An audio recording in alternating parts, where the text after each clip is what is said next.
বন্ধুরা, ছোটখাটো রান্নাঘরে আপনাদের স্বাগত। আজকে আমি বানাবো বাঁধাকপি একটা রেসিপি, বাঁধাকপি ভাজা।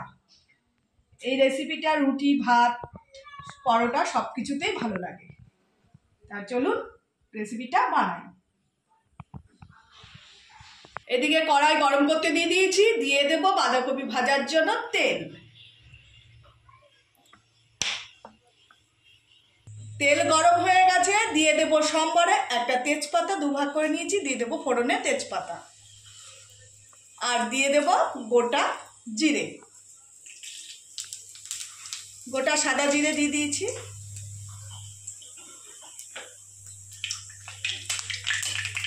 সম্বারটা একটু ভাজা ভাজা হলে তারপর ফোড়নে দেবো পেঁয়াজ। এবার দিয়ে দেব পেঁয়াজ কুচি। এখানে দুটো পেঁয়াজ আমি কুচিয়ে রেখেছি, পেঁয়াজ কুচি আর লঙ্কা চিড়ে রেখেছি, লঙ্কা দিয়ে দেবো, কাঁচা লঙ্কা।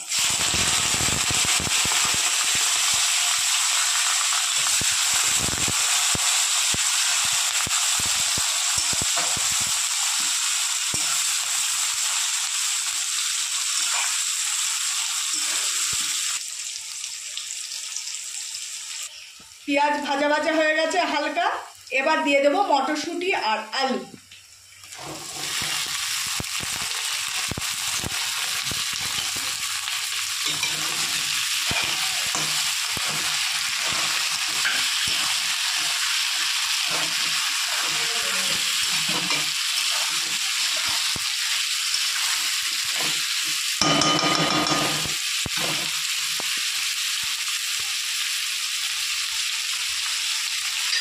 এবার দিয়ে দেবো পরিমাণ মতো লবণ আর হলুদ।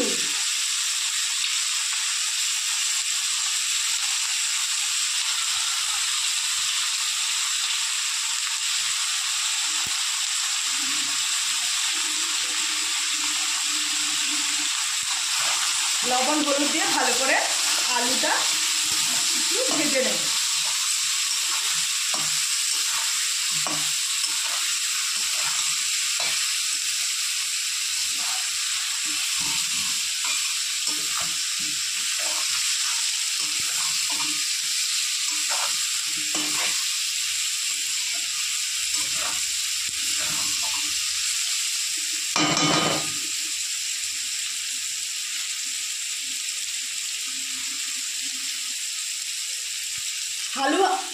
আলু হালকা লাল করে ভেজে নিয়েছি। এবার দিয়ে দেব বাঁধাকপি।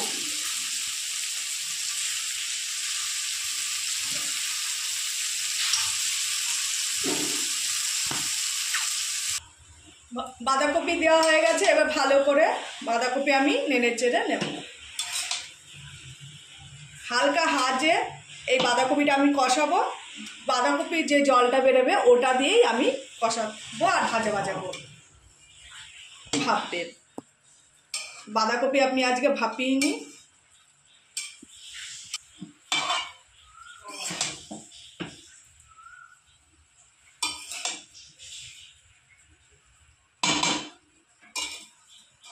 এবার একটা ঢাকনি দিয়ে ঢেকে দেব।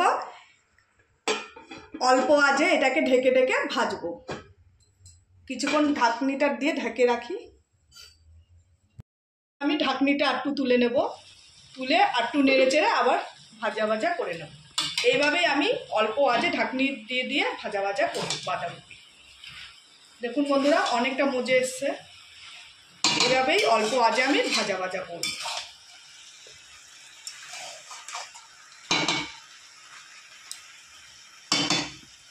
এর মধ্যে একটু কিছু উপকরণ আমি দেব। দিয়ে দেব এখানে 1 চামচ লঙ্কার গুঁড়ো আর জিরে গুঁড়ো আছে, দিয়ে দেব।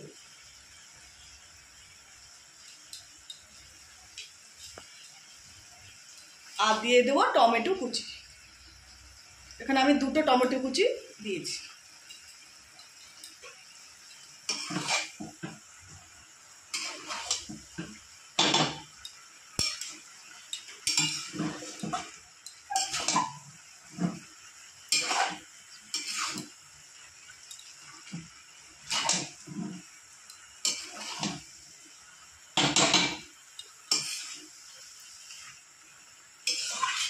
আবার ঢাকনি দিয়ে ঢেকে দেব। আবার কিছুক্ষণ পর তুলে নেড়ে নেব। বন্ধুরা আবার চলে এসেছি, ঢাকনিটা তুলে আবার একটু নেড়ে চেড়ে দেব।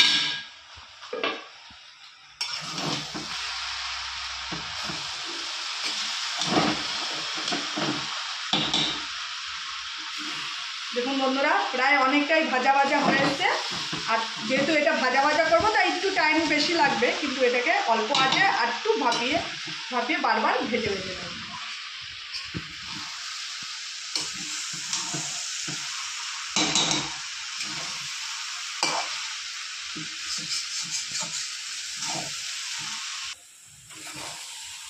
ভালো করে একটু ভাজা ভাজা করে নিয়েছি, আবার একটু ভাপিয়ে আবার নেড়ে দেবো।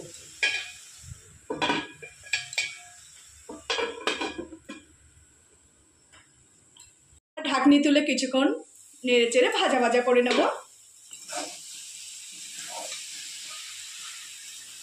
প্রায় বন্ধুরা আবার ভাজা ভাজা হয়ে এসছে বাঁধাকপি, আর কিছুক্ষণ ভাজলেই হয়ে যাবে। এবার এর মধ্যে দিয়ে দেবো একটু চিনি।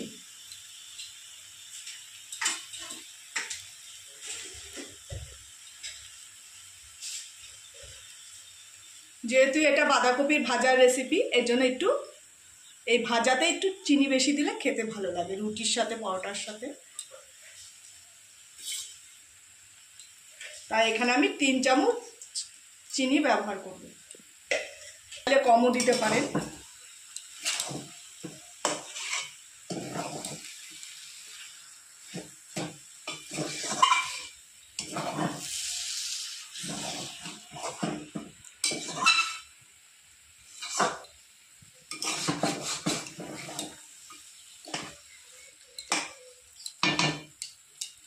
এবার দিয়ে দেবো ধনেপাতা কুচি, দিয়ে দেবো ধনেপাতা।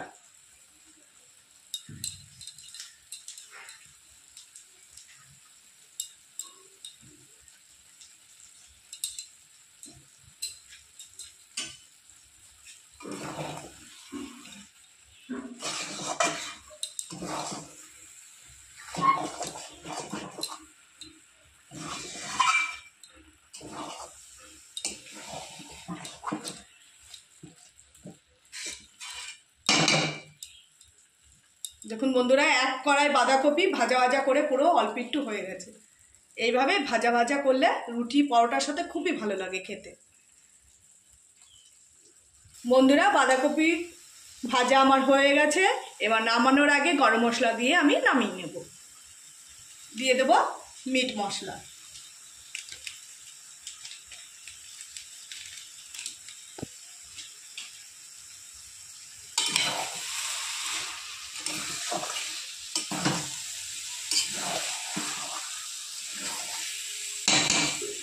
দেখুন বন্ধুরা কত সুন্দর ভাজা ভাজা হয়েছে।